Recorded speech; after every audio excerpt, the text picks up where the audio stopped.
sebagai bukti dari pepatah yang menyatakan semakin tinggi pohon, semakin goyang dihembus angin.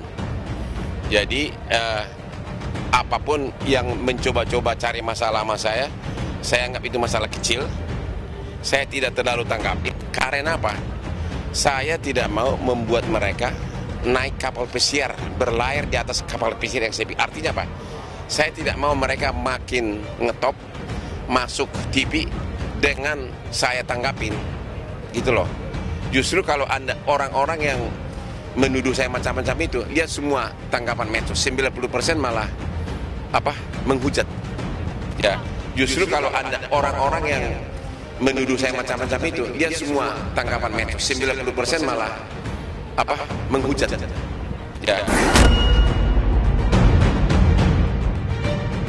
Yang kami laporkan itu bukan dansa. Ini Hotman ini keliru lagi nih.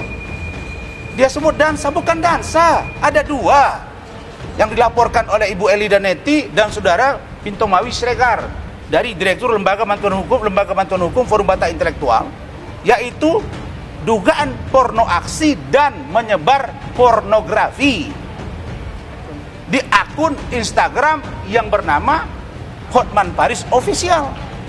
Videonya ada, tidak dipotong-potong, dan itu tidak ada gambar-gambar yang nongol di situ. Itu dua orang, satu laki, satu perempuan, berhubungan intim, membuka badan seluruhnya, dan ingat, dan di situ sudah di-like lebih kurang 762 orang.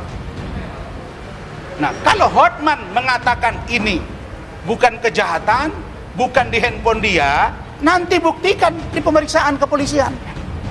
Kan katanya ada hilang handphonenya. Kalau hilang, polisi akan dapat. Cyber Polri, Mabes Polri, Polda Metro Canggih. Saya 2 bulan yang lalu dihack, saya punya akun Instagram. Instagram kan pusatnya kan di Singapura. 1 kali 24 jam balik ke Instagram saya, termasuk centang birunya. Jadi itu sudah kita data. Nah, Saudara Hotman Paris, Anda ini sekarang berhadapan dengan banyak orang yang keberatan. Siapa yang berani ngancam gue secara pribadi langsung? Paling ancamannya bikin konferensi pers, enggak. Saya ini kan pengacara 36 tahun yang boleh dikatakan yang hampir semua yang protes-protes itu adalah junior saya. Jadi walaupun mereka kumpul 100 pun, cukup satu Hotman Paris. Only one Hotman Paris. Karena apa? Puluhan ribu pengacara adalah bekas anak didikku. Saya lah dosen mereka untuk kelas PKPA sebelum dapat ujian, sebelum mendapat sertifikat pengacara. So it's a piece, kalau orang bule bilang it's a piece of cake. Gampang itulah. Karena apa? Saya itu selalu 3A. Analisa, amati, lalu hukum. Begini, coba di mana pornografinya, ya kan? Teng, gitu kan? Itu loh. Terus ada satu lagi yang perlu diingat ini nih. Ada yang mengatakan seolah-olah kode etik advokat itu berlaku di semua lini. Nah, sekarang saya mau tanya. Misalkan seorang pengacara cantik wanita, seksi banget, dia pakai bikini di pantai Bali atau di kolam renang di Bali, salah nggak? Tentu nggak salah kan? Iya kan? Tentu nggak salah kan? Karena itu adalah memang di pantai. Masa orang pakai jas di pantai kan? Tapi kalau si pengacara tersebut berdansa bikini depan pengadilan, itu salah. Jadi artinya kode etik advokat sama kode etik di luar, hidup di luar advokat ada dua hal yang berbeda. Sangat kacau pikiran orang yang mengatakan seolah-olah kode etik advokat itu bisa mencakup hidup advokat 24 jam. Jadi kalau saya berdansa di klub di mana saya pemiliknya, saya sebagai pengusaha klub di mana saya mau tunjukkan ke publik bahwa ini adalah tempat dansa, itu marketing. Bilang melanggar kode etik, itu orang perlu pulang ke kampungnya belajar lagi, itu loh. Yang paling bahaya dari bahasa Hotman yang harus diusut, kalian tahu nggak? Ini Ibu Megawati masih marah, dan kita juga sebagai negara masih marah karena Hotman mengatakan saya ini kan dansa sama dengan masa Pak Presiden Soekarno dansa. Iya, masa dia samakan dia dengan Presiden Soekarno? Dansanya Pak Soekarno itu, Bung Karno itu ketika dia kunjungan kerja kenegaraan. Dan itu acara kenegaraan resmi. Kalaupun dansa emang meluk-meluk cewek, taruh sini, taruh sini, taruh sini. Kan tidak juga. Jadi saya nggak mau tanggapin edgebacking karena I know they will not go anywhere. Itu bahasa Bataknya begitu. Tidak akan mencapai apa-apa dengan nyanyi nama saya nggak ada gunanya karena I do nothing wrong gitu loh. Saya nggak melakukan kesalahan apa-apa. Memang iri banyak orang, but itu semua hasil kerja keras saya. Ada orang bilang Aspri itu adalah for my marketing. Sebentar lagi saya mau ke Holy Wing, didampingi itu Aspri. Masuk di Instagram, orang akan melihat. Karena orang melihat, orang akan datang. Orang datang berarti menghabiskan uang di sana. Berarti laku, saya punya klub gitu loh. Itu marketing. Bahwa Hotman Paris sudah keluar dari DPN Pradi. Bayangkan, begini kecil pribadi seorang Hotman Paris. Kenapa? Karena kami sudah 2 minggu yang lalu bilang, Bang Oto ini orang nggak benar. Padahal dia baru diadukan oleh Bang Hotman Sitompul kasus dia terkait dengan foto-foto. Oleh Majelis Kehormatan mengatakan dia tidak bersalah. Ketika ini kami gempur, dia mulai was-was. Pindah dia ke DPN. Namanya Dewan Pengacara Nasional. Kalau ini ada organisasinya dan belum legal, kita akan lihat. Tapi kalaupun legal, kita akan surati. Ada lagi informasi katanya pindah ke Junifer Girsang. Kalaupun di Junifer Girsang, beda organisasi, monggo. Tetap harus ada Majelis Kehormatan Nasional. Tapi yang namanya urusan, ya, urusan moral, tidak bermoral, ini indikatornya berat. Kita juga bukan orang baik-baik amat. Tapi janganlah kau mengumbar-ngumbar kekayaanmu dengan memposting program-programmu dengan aspri-astrimu yang sampai 27 orang. Saya nggak yakin tuh kau bayar itu. Saya pun banyak penggemar saya. Jangan belok-belokkan.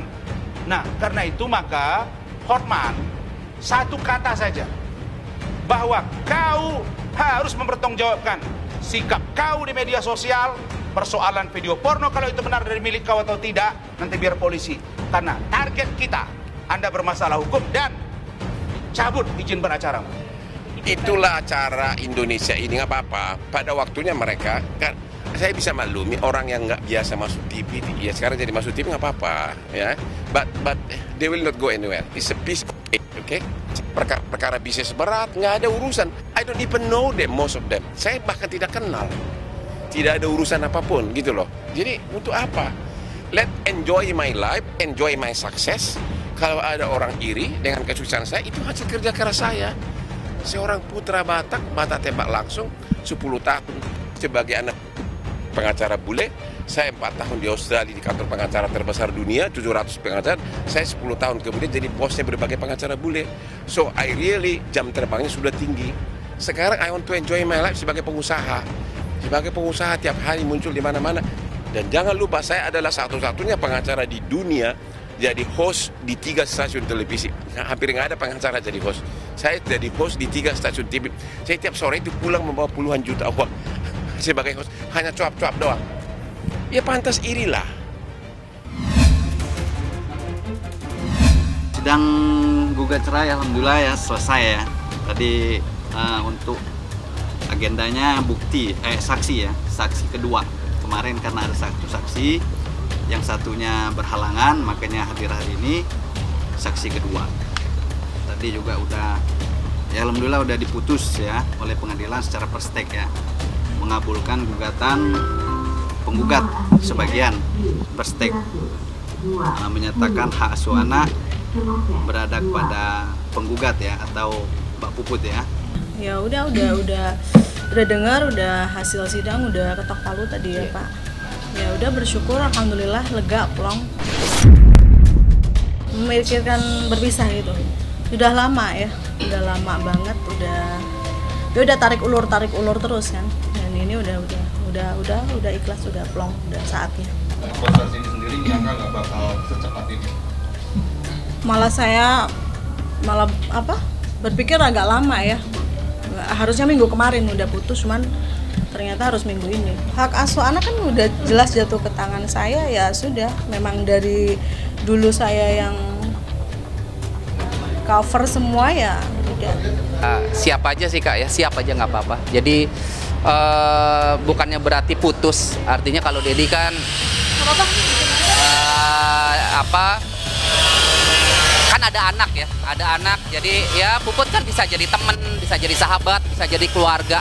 Jadi bukannya berarti putus segala-galanya, enggak karena ada anak gitu. Ya kalau kehidupan yang baru ke depan hanya Dedi hanya bisa fokus ke depan sama Mayang saat ini. Untuk ke depannya bagaimana nanti ya mungkin nanti Allah ya, kalau misalnya dikasih jodoh ya terima, kalau enggak ya sudah mungkin kayak dulu lagi kali Kak ya, 12 tahun lagi ya. Ya tutup semua ya, close lah ya, bungkus ya, kita jalanin aja lah, dari takdir dari Allah ya, kita jalanin aja. Banyak ketidakcocokan aja dan sudah capek, udah lelah. Aku lebih plong, lebih relax, lebih enjoy, lebih happy. Sudah tidak ada tekanan atau karena kan mungkin banyak tertekan mungkin dari kamu sekarang gimana? Emang kelihatannya tertekan ya. Mukanya lebih beda. Sekarang happy kayaknya. Iya, pokoknya sekarang saya merasakan lebih happy, lebih menjadi saya ya, pribadi, lebih menjadi saya sendiri, dan udah yang ada di otak saya sekarang ini fokus kerja, fokus untuk masa depan anak-anak. Alhamdulillah puasa bulan ini tambah keluarga, tentunya pastinya ya, ada Sipa kan udah punya suami, ya berarti kan ada tambah keluarga. Tadi kan ayah, ibu, Ayu, Sipa, Bilkis, sekarang ada Nanda, jadi kita tambah rame lagi. Insya Allah mudah-mudahan diberi keberkahan kesehatan.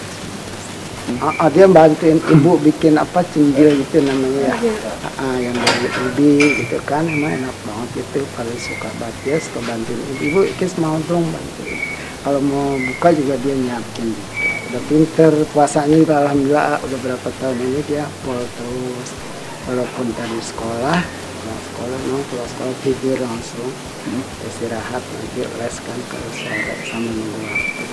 Tapi emang enggak sih, enggak dijadiin memang anak Ikis harus puasa ya, di usia 7 tahun kan harus puasa.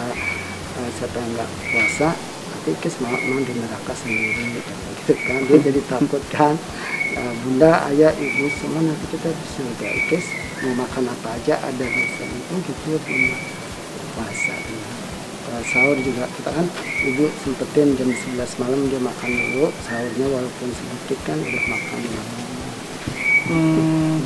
Nah, kalau sahur jam 11 malam memangnya? Dia makan malam, jadi pas belum tidur suruh makan dulu. Karena kan kalau buka puasa cuma kelontong sama bakpan aja tuh, sama kolak, kalau ada kolak ya pakai kolak. Dia makannya sedikit.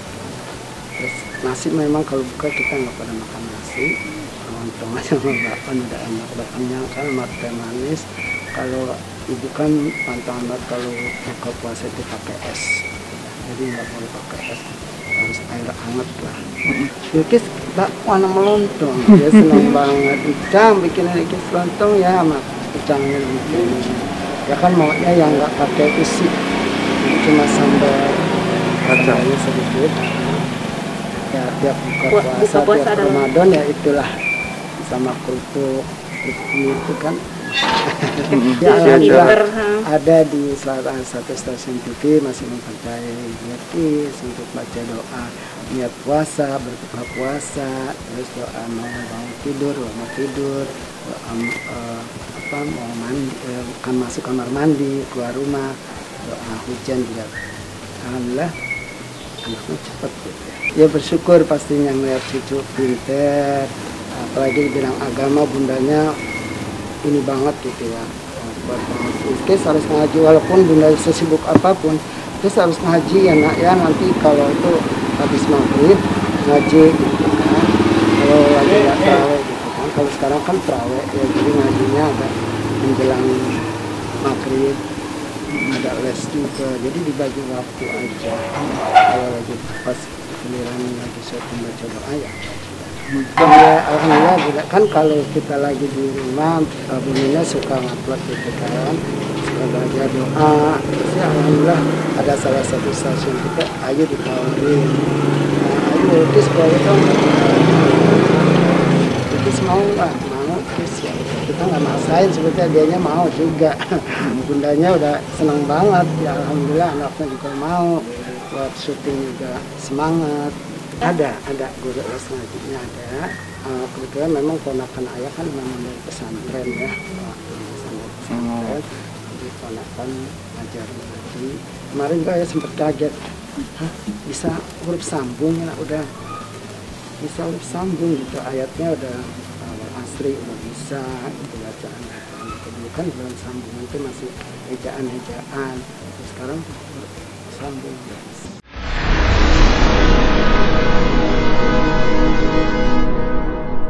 Jadi jangan lupa untuk subscribe Cumi Cumi. Ditekan ya tombol lonceng merahnya.